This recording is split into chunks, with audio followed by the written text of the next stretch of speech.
reason we are unable to answer your questions during the event, there will be a FAQ that will go out to all attendees. So with that, it is my pleasure to introduce our moderator for today. He has a dynamic role with the Environmental Defense Fund, who has been a phenomenal advocate of our work. Dr. Harold Rickenbacker, am I pronouncing it right? Rickenbacker is our moderator for today, and we're excited for him to just lead this conversation with some amazing folks. So I turn it over to you. Thank you. Thank you so much for inviting me to be a part of the discussion today. I think with the social climate where it is in America today, you know, having these safe spaces to speak on various environmental justice issues is always refreshing. So again, just thanks for that invitation. Again, my name is Hal Rickenbacker. I'm actually originally from Orangeburg, South Carolina. I moved into the DMV area about a year and a half ago to start working for the Environmental Defense Fund. Now I work as a clean air innovations manager, managing various environmental justice projects across the U.S. I'm just elated today to be a part of this dynamic panel and being able to moderate the discussion. But I want to lead the talking to some of the experts that we've invited today. So in no particular order, I want to go around and give each of our esteemed panelists the opportunity to briefly introduce themselves, name, organization they represent today, and just maybe a fun fact about yourself. Based on my screen here, can we start with Felipe? Hi, my name is Felipe Benitez. First of all, I'm a dad, proud dad of Alejandro, who is right now juggling with his iPad. He's 8 years old. I'm a proud immigrant, and I'm an executive director of Corazon Latino, which is an organization that seeks to connect communities of color, Latino communities with nature, especially those who don't have that access on a daily basis. So we're very proud of that work. And a fun thing, well, I just made with my family a cross-country road trip from West Virginia, where we were staying. We live in DC, Washington, DC, all the way to Arizona. So it was quite an adventure to do the road trip and not stopping, just going through drive-through. So, but we're here and we're ready to go. Awesome. Thanks so much. And next here on my screen, I have Dr. Wes Bellamy. Hello, thanks so much for having me. Dr. Harold, I didn't know, before we get into my comments, I didn't know you're from Orangeburg. I went to South Carolina State. So I got a lot of love for the bird. You went to OW? I went to OW and I went to South Carolina State for undergrad. Okay, so see, I knew it was something about you while we were here. I knew it, man. Bulldog cried. But yeah, my name is Dr. Wes Bellamy.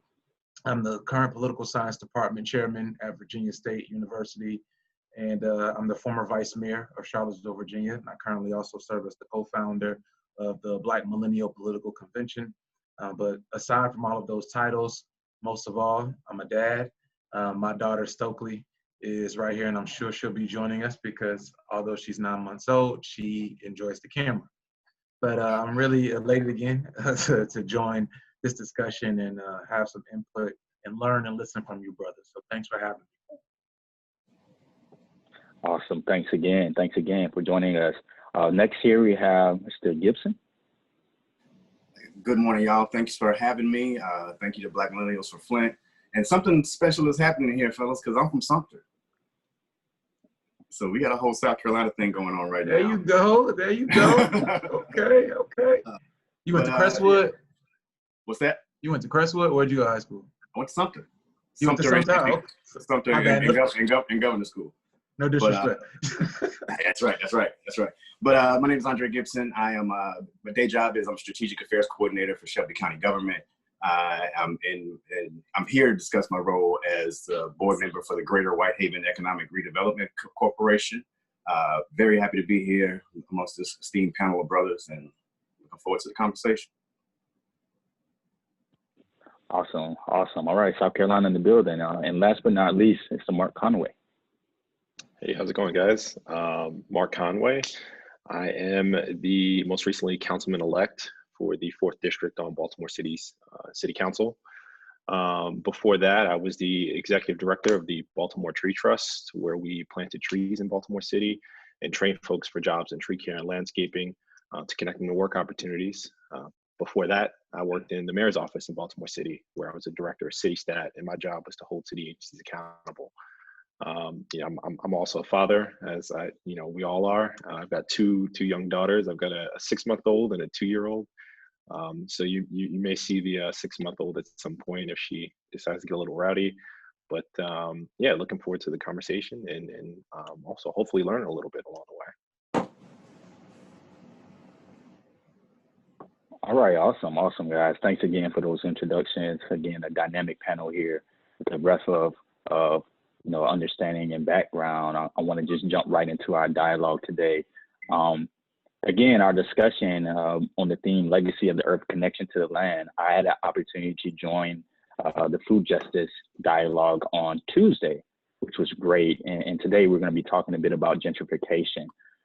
Just to provide maybe some brief context, right? Back in the early 1930s, the Federal Housing Administration was established as a part of the New Deal. And you often hear this term coined as redlining, where communities were literally color-coded based on economic status or socioeconomic demographic, and which resulted in many appraisers and banks claiming areas where African Americans and communities of color lived as risky and to not insure mortgages in those communities.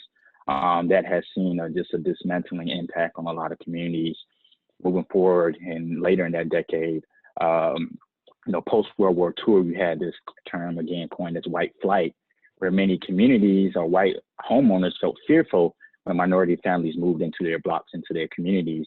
And they were convinced that that meant that it would devalue the property and quickly deteriorate some of the infrastructure. So you kind of saw, within history, this disproportionate burden or impact felt on communities of color, which we know today is directly linked to things like urban heat island effect or, housing crisis and so forth, so on. But again, we have a lot of the experts here on the call, so I don't want to spend too much time. But I think we need to always remember where we came from to understand where we're going and where we are now. And I think what's one thing to point out here is, gentrification and the main point, right, is associated with displacement of families, right? Where your property value increases, now you can't afford to live where you've been for centuries. Your grandparents or great-grandparents owned a home. So how do we positively move forward and make sure communities benefit from some of these renewal and build back better and the stimulus funding that we'll see coming up within the next couple of years? With that, transitioning right into, we have 4 separate questions. So and we have 10 minutes per question, guys. So I'm gonna try and do my best to keep track of the time. We will likely have enough time for everyone to answer the question, but if we don't, we have more time for dialogue toward the end. But diving right into it, climate gentrification actually describes what happens when neighborhoods traditionally are overlooked by wealthy people and seem as more attractive in giving siting based on geographical area. This happens to be more resilient to climate-related threats, such as stronger and more frequent hurricanes, flooding, wildfires, and the like. As a community of Black and Latino leaders, how can we create a culture of anti-gentrification to protect, and preserve our communities? If anyone wants to jump right in, or I can call on folks as well. I'll jump on in. I think one thing that's important, one thing that I emphasize, and I probably emphasized it a few times on this call, we got a couple of elected officials on there, maybe they'll back me up, I emphasize paying attention to the spaces where decisions are made about the future and the direction of your community. So thinking about climate gentrification, a local example we have here, or a close example is Memphis is along the Mississippi River, and we have a historic flood zone where in 2011 there was a 100-year flood that really displaced a lot of people, damaged a lot of homes, did a lot of damage, and it was in a very poor area. The response to that was the city and the county went and obtained a $60 million grant for what they call resiliency, how to protect that area from these flood events and improve it along the way through economic community development. The issue, and I'm not trying to impugn anyone's work, but the issue you see is that the board or commission that's appointed to oversee those funds and those plans doesn't look like the community. And the first set of plans that got issued about what that what these new parks and greenways and trails are going to look like.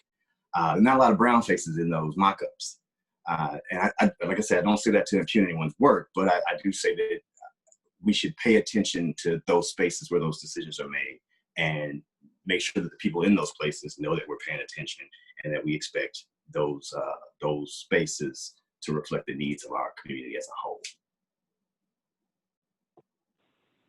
I would like to jump in. I completely agree with that assessment, Andre. It is really important that that our communities are really part of this process. We in Corazon Latino, we try to engage in Latino communities, especially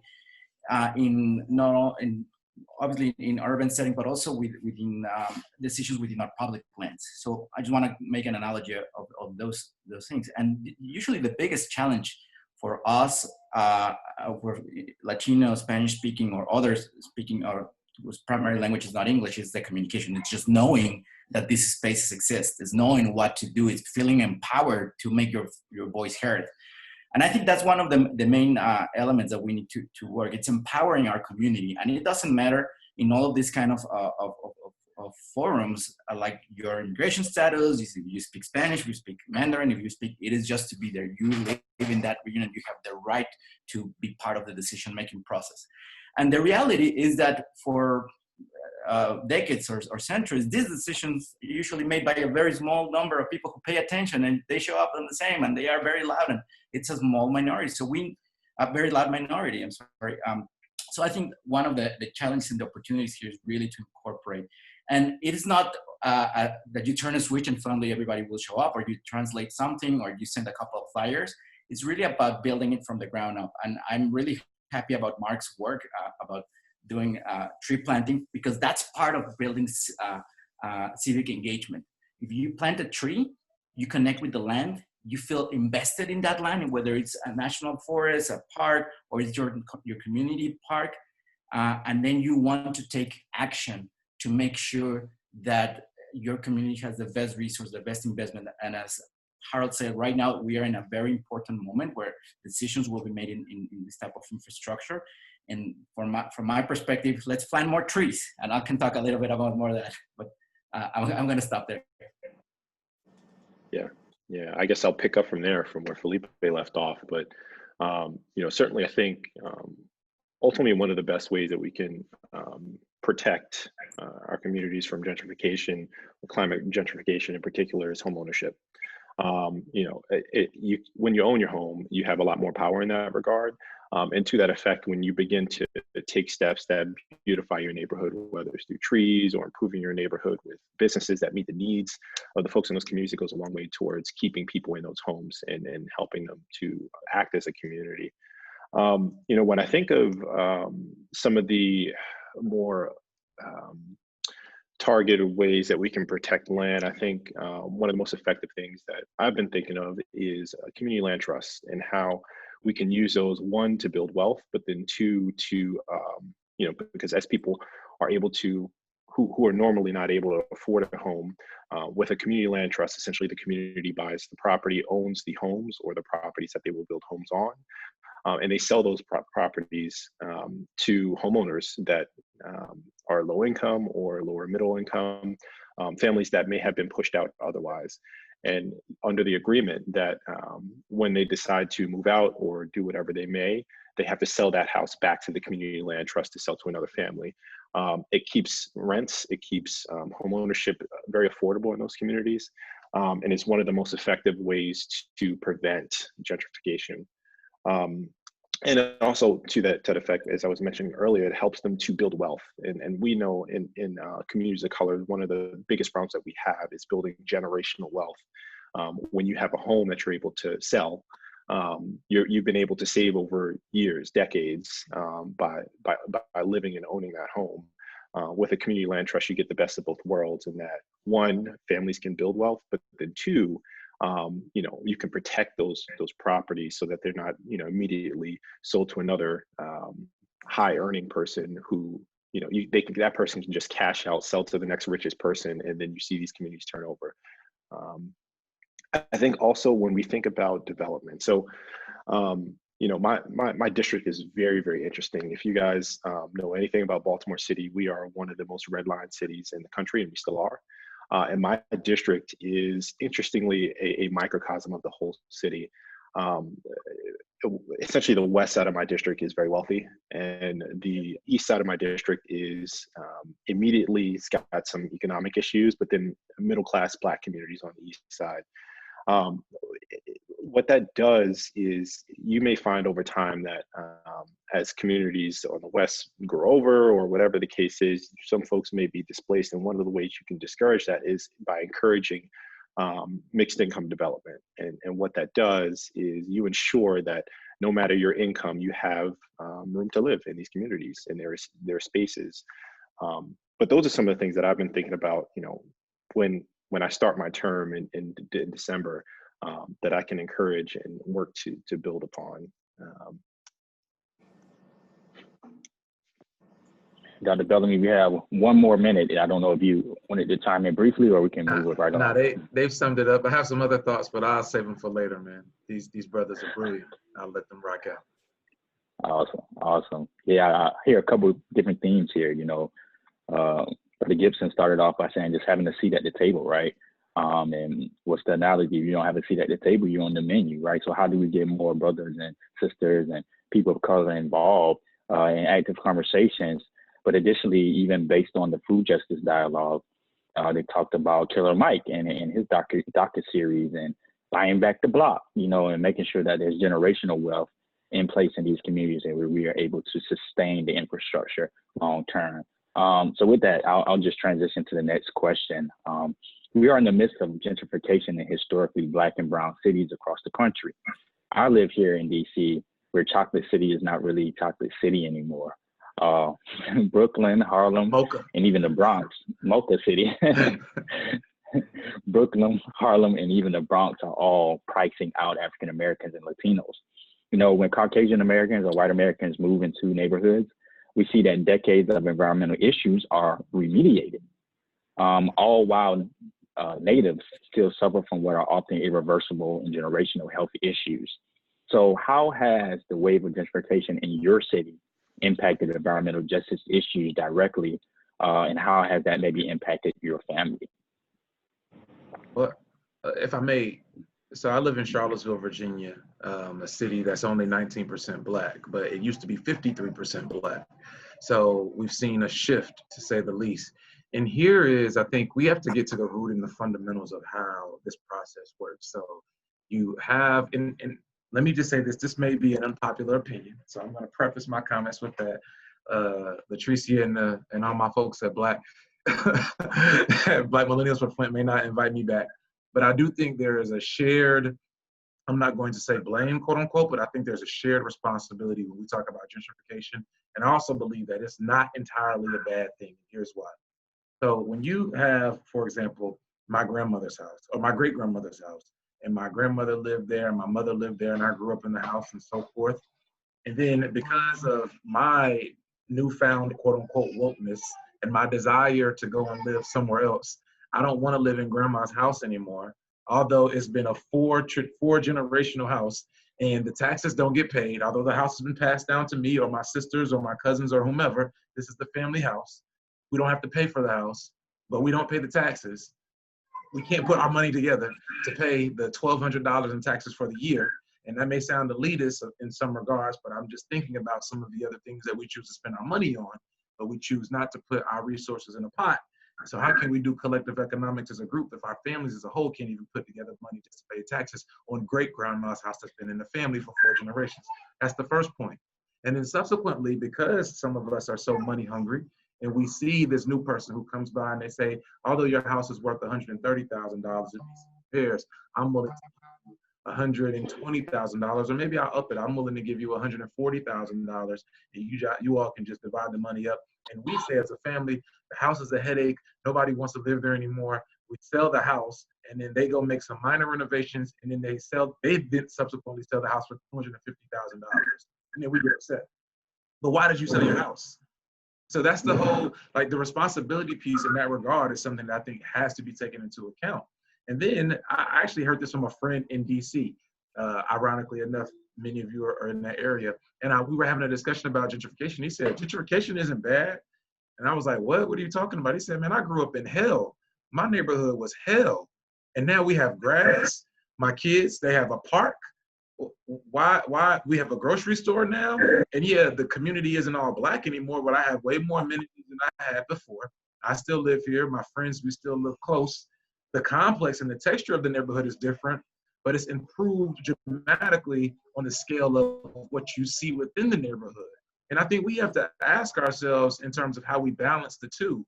If we truly want our communities that have historically been our communities, to remain and be our place, how do we take care of them?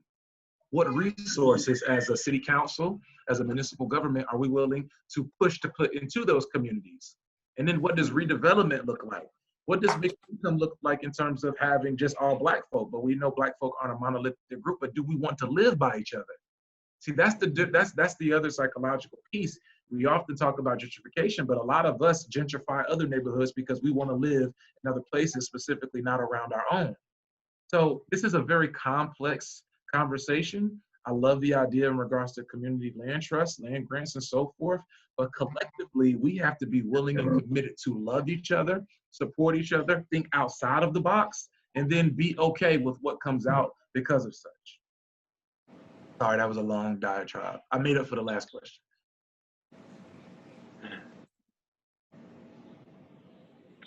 Anyone want to jump in?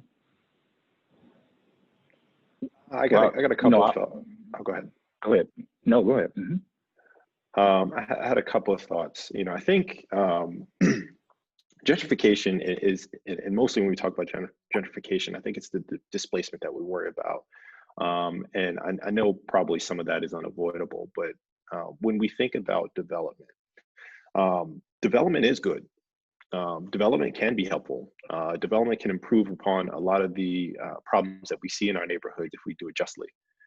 The displacement is I think where we struggle. When you begin to develop and you don't have a way for the folks who live there to continue to live there, there are ways to close those gaps. Making sure that you have businesses where folks who live in the neighborhoods can work. Businesses that meet the needs of those neighborhoods. One of the greatest problems that I have in my own particular district is we live in one of the largest food deserts in the city. We don't have a single grocery store in my district, not one. And things like that, they don't have to be that way, whether or not, we begin to gentrify or develop or whatever you'd like to call it, we can begin to address those issues today. When I think about your initial question, how gentrification has impacted justice issues in my district, definitely the food desert issue has been a major issue. We've really struggled to keep grocery stores here. We've had 3, we've lost all of them. Mainly in our Black communities. And so essentially, if you don't have a car, you can't get fresh groceries in the city, or excuse me, in this district. Also, there's an issue that also affects our schools. So when I was thinking about whether or not I actually wanted to run for this seat, the thing that pulled me into the race was our school. I went to a community meeting at our school, and the first thing they told me was that you can't drink the water there because it's got lead in it. And this is my zone school. This is where my 2-year-old and 6-month-old theoretically would go. And there's no way I could do that. That's unacceptable. But what you find is in communities like my own, you have this great gap because maybe of gentrification and also because of redlining. And my community happens to be mostly because of redlining. The wealthier parts of the community don't send their kids to the public school. They send their kids to private school. The folks that can't afford to send their kids to private school are sending their kids to exactly that school that is underfunded, under-resourced, has lead in the water, doesn't have the books and the training for the teachers to be effective, and the test scores show it. Another issue, and I'll move on and someone else could take it from here, but another issue we have in our city, this isn't in my district, but some of the environmental pollution that we see in the city is always closer to lower income communities of color. Specifically in our city, the big one was the Wheelabrator incinerator. It burns all of the trash that the city collects.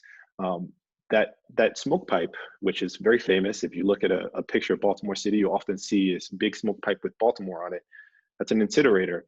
That blows right over a Black community and has for decades. And so we finally, in the last council, were able to shut it down, and that'll be shut down soon. But now we've got an issue with trash. How do we make sure we deal with our trash in a way that is equitable and also meets the growing need? So yeah, when I think about gentrification and the justice issues, they all tend to overlap with race as well, and also with income. So how do we make sure that we address those issues along the way? Is going to be important for me and my job, and I think for you guys as well. I think you guys made a key point about displacement. I would even take it a step further and say, in a lot of cases, it seems like people are being discarded. I think about a local example here in Memphis, Tennessee. Current day, there's two former large public housing projects near our downtown, Foot Homes and Claiborne Homes. I mean, they were the projects. I used to hang out there when I wanted to do hood rat stuff with my friends, but they got torn down recently and redeveloped, and the community's got a new name, and big things are happening.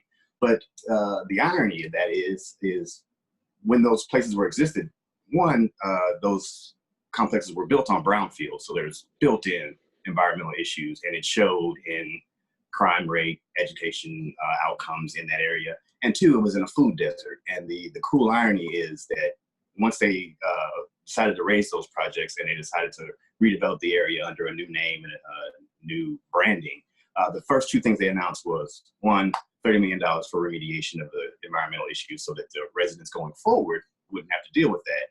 And two, they're going to build a brand new grocery store. After they've already displaced the hundreds of people who really needed that affordable housing. So that has been a unfortunate example here in Memphis, Tennessee. And other than that, I co-sign everything else the other fellow said.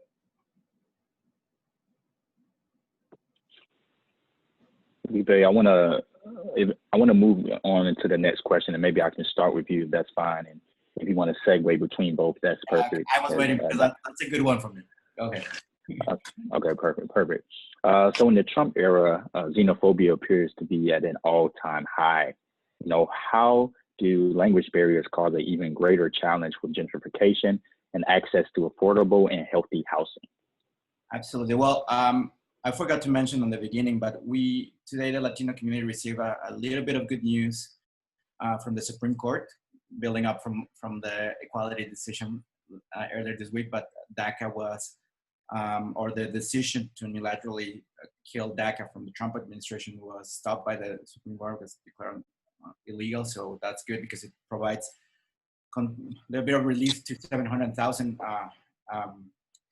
Americans that pay taxes, that have lived and embraced the American dream, but they just have a paper, which is where we will work together that long-term decision. But also, we need to work for a long-term this solution for 30 million others that are still in the shadows. So yes, we're living, as we all know, very difficult times, and I mean, a lot of agencies, a lot of programs are mandated to make access or provide access to people whose English is not their first language. And it's not just a matter of translating. It's not just a matter of getting the right word. It's about really communicating, really educating, really empowering, especially if it comes, and it's important to mention for immigrant or recent immigrants or even first generations, where, I mean, the access to credit, access to money would be very different. I mean, it's not just an application. It's really about understanding credit scores. It's about understanding what are you signing, and it is something that we really need to think that it's not enough to just translate forms or just to have a PSA that shows, oh, you can apply, because it happens. One, they don't have access, or people or sharks may want to like, oh, just come here, let me sign, and they end up signing their life for something that is not. So it is important to make sure that we really invest not only in language, but it's really an educating our community.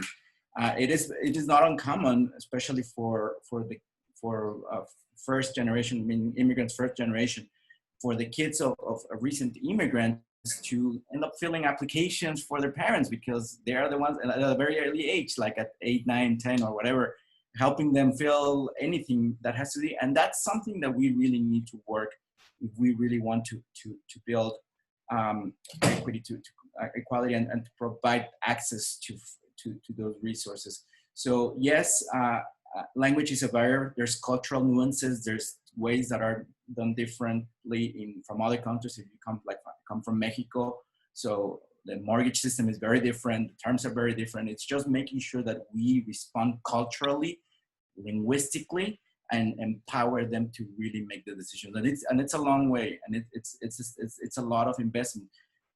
Federal agencies are mandated to do it, but they just not do it, or they don't do enough. And especially now in this administration, we've seen all of this. Like even for something as simple from the CDC guidelines from the pandemic, it was weeks or even months after anything in Spanish, which was even an okay Spanish, went out, and that's just simply unacceptable.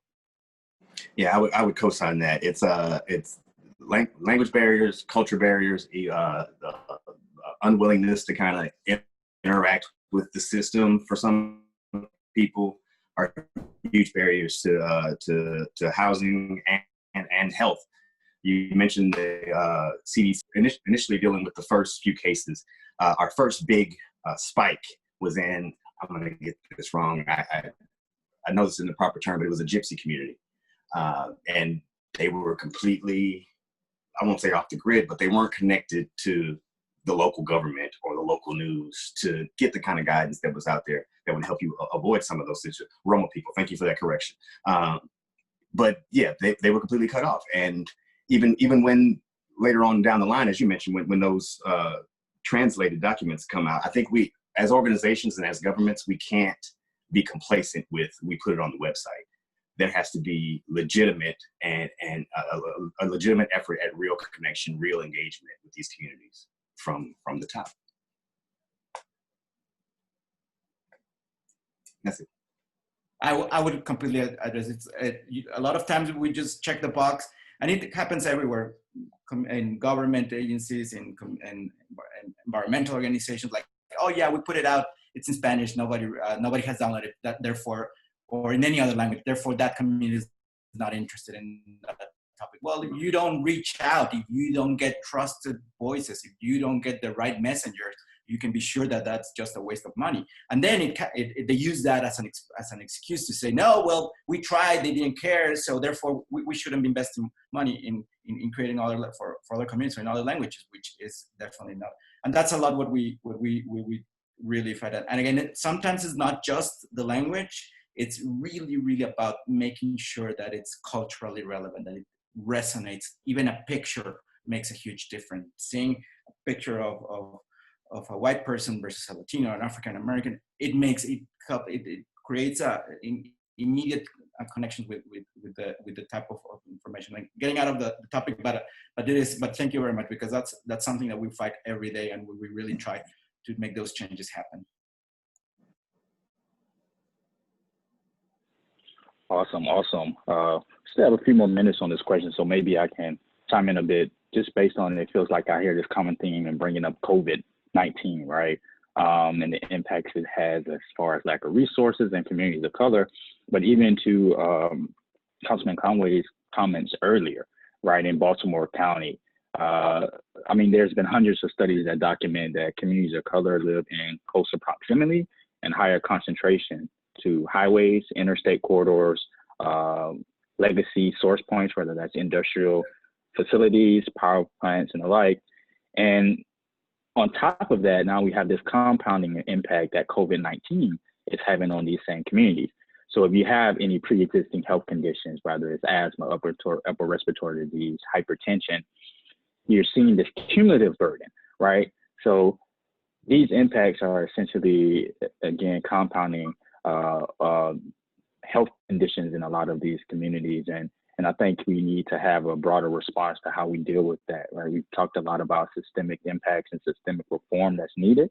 And I think it may be a part 2 to this conversation, because I feel like there's been so many great points made. But I just wanted to add kind of my 2 cents there and maybe encourage us to have a powwow amongst the group here and others that are interested in ways that we can have that impact in the cities in which we work. Can I add one more thing? You know, in my time organizing, when I did a lot of my work with the Baltimore Tree Trust, one of the most effective ways that I was able to connect with communities that I didn't have a relationship, whether you know, English speaking or not, was to use some of the already existing infrastructure that were there, whether it be churches, whether it be community organizations, and using those leaders and those networks to get the message out has always been helpful. It makes your life a thousand times easier.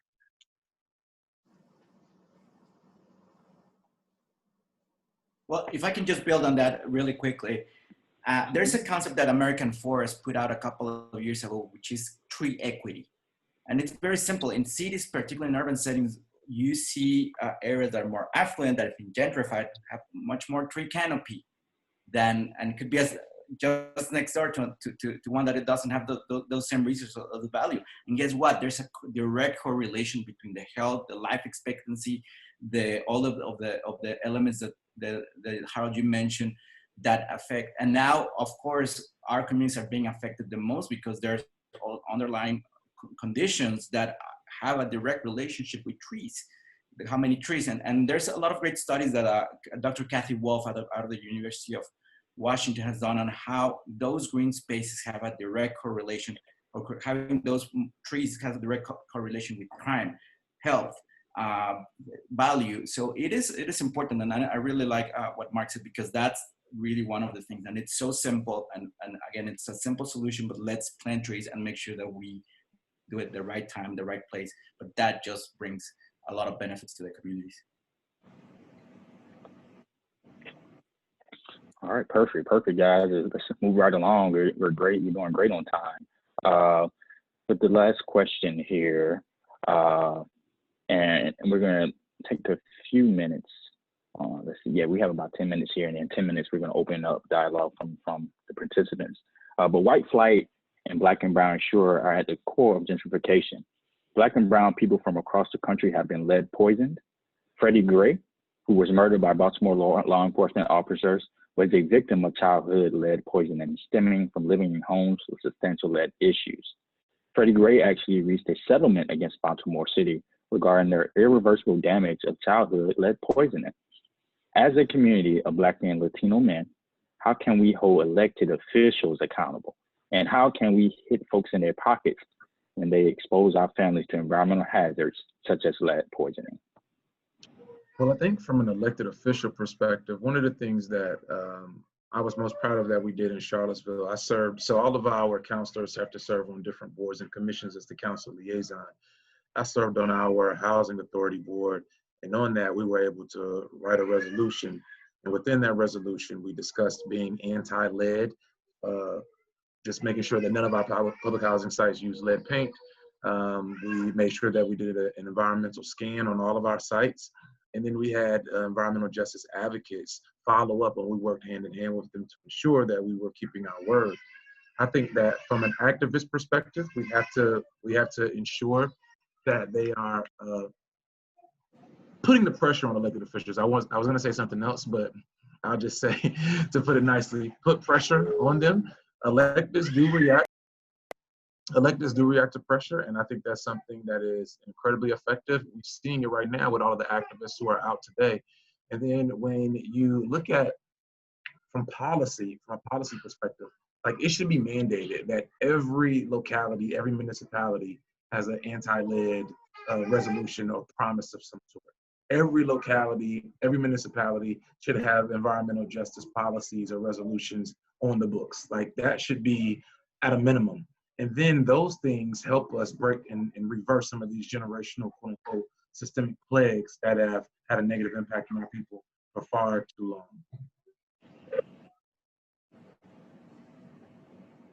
I think from a Latino perspective, first of all, register to vote. Vote in every election, and then hold them accountable. Go on and say, we got you there. You want to continue being employed, you need to respond to us. And My mentor in this area, Ben Monterroso, said there's two things that will influence politicians: money and votes. Unfortunately, we don't have the money, so what we can do is vote. So register people to vote, register your family, and if you cannot vote, register those who can, and make sure that they participate. That's really, I think, the key. And obviously calling them like, now we got you there, now we're gonna hold you accountable. But if you don't vote, you don't have that position of power to do that.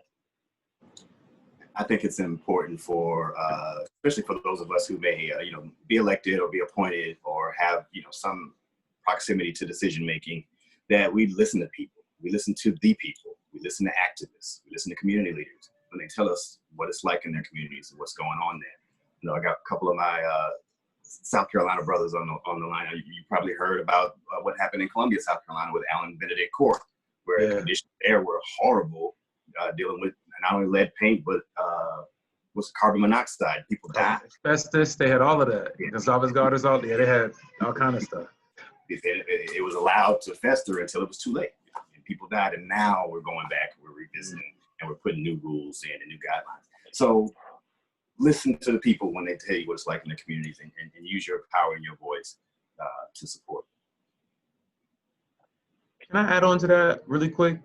I think we have to define what listening looks like. So listening isn't just, hey, you go to a protest and you hear people saying something and you're like, okay, that's it. So active listening means hearing what you say, even if it's difficult, and even if it means that you're yelling at me because you're passionate and frustrated. And then furthermore, taking what you say to me because I'm your elected and trying to figure out a way to write policy, then being strategic in getting that policy passed. That's how you identify and prove to me that you're listening. Anyone can say, like, I hear you, but when you're listening to me and then you go and act on what I say, that's a difference. And then lastly, just to follow up what Felipe said, I agree with you. We have to vote, but some of us also need to run, because we're asking people to do things for us that we can do for ourselves. That was the only reason why I ran for council. I was tired of asking. I was the only Black person on my city council when I was elected for the first time. I was tired of asking, I'm just gonna be candid, white people to do for my communities what I knew I could do myself. There's no reason why those of us, we know what's going on in the community, we have the relationships, and yes, different when you get on the elected side or appointed side and so forth, but we don't have to beg anyone else to do for us what we can do. Let's just go do it. Sorry. I got a co-sign on that.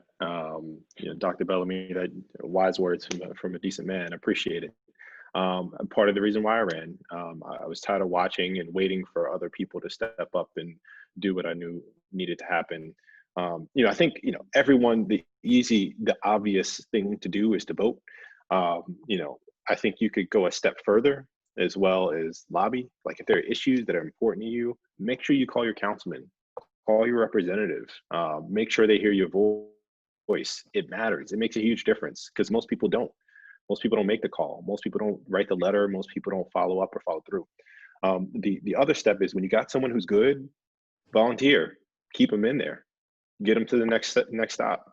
Building leadership is how we really affect the change along the way.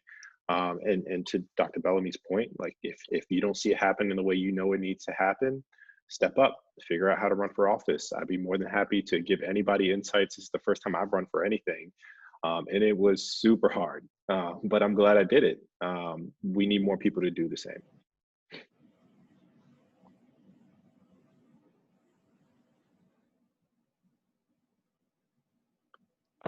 No, that's a lot of positive energy coming from you guys. And we have a couple more minutes on this question, so maybe I can pivot a part B. How would you encourage folks to get involved, right? You mentioned that it was difficult. I think a lot around funding, maybe issues. How do I get support? Or if you're not from an area, you don't have a lot of footing. You're maybe limited to your work hours, and you're not as actively involved as you would like. Are there any suggestions on that front? And then back to the earlier comment around voting, what does devil's advocate, people say vote, it doesn't matter, right? It comes down to the delegates and so forth, so on. But your local elections are super important as far as funding for schools, infrastructure, and the like. How can we encourage folks and push that message forward? I'll answer that question. So first, so far as what you can do, I think like getting involved is easy. I mean, it could be so simple as donating $5 or more if you're capable. Money always goes a long way, and I've learned that, certainly the hard way while running. Making sure you keep the beast fed is incredibly important to get the message out there. The second piece is volunteering time. So that could be phone banking, that could be door knocking, that could be helping provide insight on policies. There are a number of ways that you can contribute to make sure that, someone who you believe is qualified and competent runs a strong campaign so that they can win. It's not easy to run for office. It takes a lot of hours, a lot of time. There's a huge stress on my family. But I couldn't have done it without the people who were behind me. And so if you were trying to find ways to get involved and you like a candidate, ask them how you can help. And your second question, what was the second question? Just the importance of voting, right? Folks will argue the electoral college, it doesn't matter, right? So what locally, how can that impact be felt? Yeah, I'll tell you, locally, it is very, very important. And locally, your vote matters a lot more than people realize. And unfortunately, for people of color, we often miss our local elections and our off-season elections. That's not something that we can afford to do. And fortunately for my race, we're on a presidential election cycle, but many other folks are not on a presidential election cycle, and they lose a lot of voters as a result. You got to get out there. I can tell you for my race, I won it by 240 votes. 240 people were the difference between me and the second place person. Your vote matters a lot more than people realize. And I think, unfortunately, and this is the problem across the country and not just in Black communities, but everyone is paying attention to the president, and that's cool. That's nice. The president is very important, but the president doesn't determine how much you pay in taxes for city services. It doesn't determine, how often your trash is picked up, or whether or not you're going to get an incinerator down the street, or whether or not someone's going to take care of your schools. That's all local and state. And so you need to pay attention to those races, know who's running, do your research. I mean, for most folks, you can do that research in a matter of 10 to 15 minutes. Often our newspapers pull together all the information you need to get a pretty good insight. But do your research and make sure you vote in these local elections. They're very important. And like I said, every vote counts. 230 something votes, 240 something votes was the difference in my race. Thankful for every one of those votes. I want to make a comment. Oh, you go ahead. So I just want to make a comment from a Latino perspective. I think it is back to our point of language barriers. That's another cultural barrier. Like, yes, they only pay attention, they only invest in when there's a presidential election. Therefore, that's the only time that we will vote. No, it's important for candidates, for those who are running for office, to reach out, not only during early when you want the votes, but reach out all the time to educate. It's very important to continue to build the trust of our communities. We do that with a lot of our partners and allies. It's really that education. It's really a fight against this low propensity voter factor. We need to say, and we sometimes tell them, like, even if you don't know the candidates, it's fine. Just go. For those who vote for 3 or 4. It's not a test. Go and do it, because otherwise your voice is not going to get counted by it. And then it becomes like making sure that there's not only just, again, not just putting a translation out. It's finding the right surrogates, the right people that will communicate effectively with the community. And just getting out a little bit, another important, and we are in the middle of it, it's answer to the census, respond to the census. It's extremely important that we encourage our communities, and we're working really hard on making sure, because that will determine, as you know, the next 10 years in resources, voting, all of those. So right now it's a critical time where we really need to double up our efforts, our educational efforts, and do it with the challenge of a pandemic, going through in the middle of a pandemic. Okay, guys, and we're actually coming right up on time. I want to make sure we leave ample time to pull questions from the audience. Latricia, can I turn it over to you to moderate that? Yes, sir, you can. So I will go ahead. We definitely have some questions. So any of the panelists can answer. So the first question is, many coastal cities will be affected by climate displacement. How will communities of color be affected, and how can we prepare?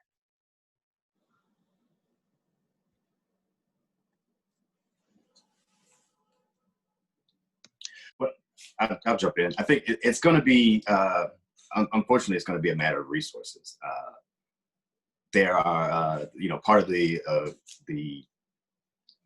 thing about gentrification is people with the means to move can and do move. We saw the opposite or a type of this activity in New York or around New York with COVID.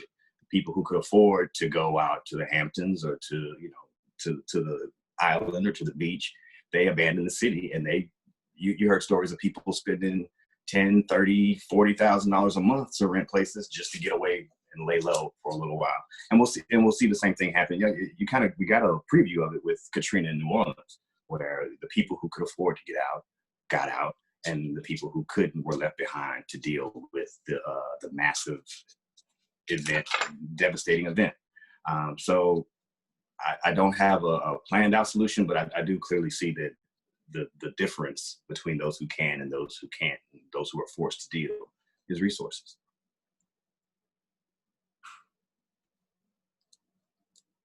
All right. Did anyone else want to add on to that? Thank you so much, Andre. I think that you covered a lot of bases there.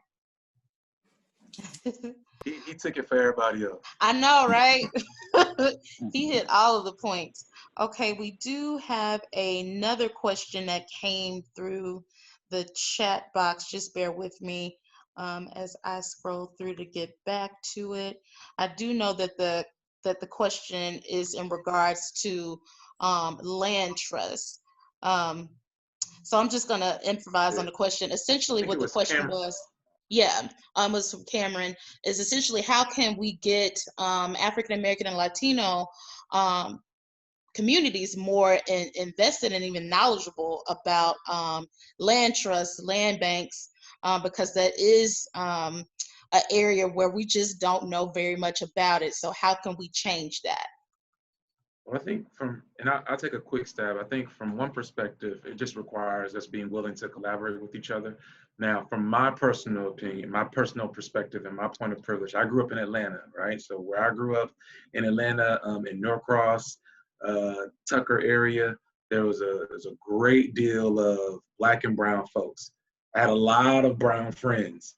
So we didn't really grow up with beef. We grew up being able to agree on a lot of different things. There was a lot of things that we were aligned on. I mean, we all got treated the same when it came to different folks. I just leave it at that, right? So we were able to build, and I kept that kind of ideology with me as I grew up. I always seen brown people as my brothers and my sisters. They just a little lighter than I am, but we rock out the same. So I think we have to be willing to commit to working with each other. And then from the educational piece about the land banks, land grants, land banks, and community trust, things of that nature, I think there is a responsibility from municipalities to be open to be able to do such, because oftentimes municipalities have the ability to go and get land within their area, and then they can donate or they can grant the land or have a transaction in which they can provide the land to these community organizations. I think from an organizational perspective, again, there comes a collaborative piece in which we have to be willing to work with each other to say that we're going to do this for all of us and we can live in these environments together. But I think before either of those things happen, we have to be educated on the topic. And I'm glad that Brother Gibson, I think it was Andre who brought it up first, raised the topic of land banks. And then I think as we become, again, more educated on it, we can see more of that happening. But it's literally happening across the country. And on a larger scale, to me, it's just an example of cooperative economics to a certain extent. It's us putting our money in, working together, it's putting our land in, we're working together to have something for the greater good of all of our folks. Amen. No. You got way more to say from the details and specifics. I just gave the 50,000 foot level. You break it down for him, Dre, or Mark, or whoever. No, I'm a fan of it. It's something that we don't have here locally, but I'd like to see it. You know, the secret sauce of the land trust is it divorces the value of housing from the value of land, because they have different things that drive those two things. You know, land is based on proximity to things. How much does it flood? Is it near a river? Is it, you know, and the house is how big is it? What is it made out of? So you have to focus on the value of the house, and you stabilize the value of the house by this organization owning the land. I think it's a great model, but it does, it requires more than just forming a 501c3 and starting it. There's a huge education piece. It has to be cooperation, like Brother Bellamy said. It has to be massive cooperation in the community. They have to want it. They have to want it for themselves, and then they have to support it. So I fully co-sign that, the piece about cooperative economics. It's something that, I'm sorry, Andre. No, I just want to touch on something you said, which I think is key, is that for a lot of folks, we have to be willing to sacrifice a little bit, because you don't own the land, you own the house. So for some folks, they like, and I see Mark, he wants to jump in, so I'll shut up. But I do think that, like, it's important for us to understand that, because you're doing this for the greater good when you look at not owning necessarily the land. This is a collaborative and cooperative kind of method of bringing forth affordable housing for our people. I'm sorry, Mark, I think I spoke over you. Oh, yeah, no, it's all good. I was just going to piggyback on what you were saying. So with a community land trust, the community land trust owns the land, and they sell the house to you with the understanding that they have the first right to purchase the house should you want to sell it. And you're only able to sell the house at some markup that is agreed upon in advance. And so what it does is it allows you to use your home as a traditional sort of savings model, like many people would. But you know, it makes sure that that home is always affordable to folks who want to live in that neighborhood. So yeah, that's essentially how it works. There is a pretty significant education piece on the front end. And these, you know, they've been going on for a while, but they're not incredibly common. They're growing in frequency, but that's something we're certainly looking at as an opportunity here to address some of the concerns that we may have about gentrification. So those were actually all of the questions that we had, and I know we are right here on time. Thank you all so much, y'all. This conversation was just beautiful. I don't even think that you all know like how amazing just this collaboration of just beautiful Black and brown men having a much needed conversation about the environment. So I am so grateful for you all to participate in this really unique space. We want to make this the norm. So definitely just know that this is not the last thing. We definitely will be collaborating again. This is just the first step with really creating healthy environments for our people. So I'm so grateful for that. Thank you to everyone that attended this afternoon. If you are an attendee, you should have received a feedback link for a survey. We thrive on feedback to make sure that we are providing really good programming to get this work done. Thank you all so much again, gentlemen, and you all have a great rest of the day. Thank you. Thank you. Thank you. Thank you so much. All right. Black Lives Matter.